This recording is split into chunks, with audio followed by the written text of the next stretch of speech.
Hello friends and welcome to another video. I got here another question concerning Pond5.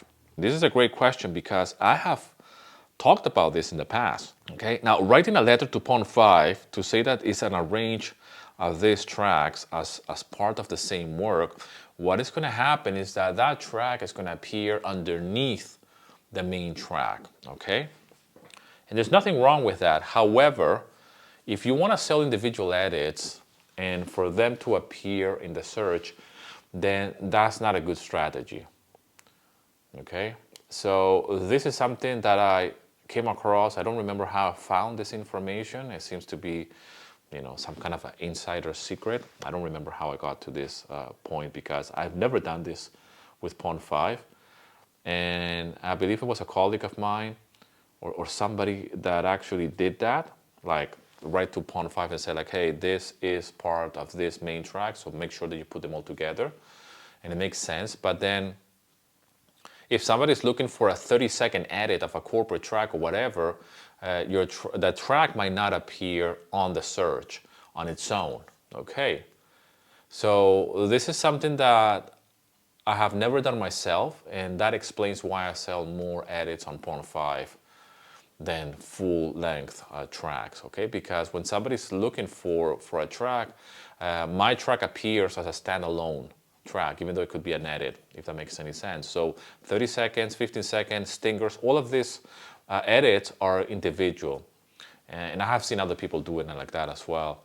They just treat it as an individual file. So I will probably not do that, but at the end of the day, it's your choice. It looks nice on a Pond5 once it's organized. You can see the main track, and then on the side is like all the other edits. But I'd rather sell them individually. I don't care if it's like a separate track on its own. It's a separate file, really.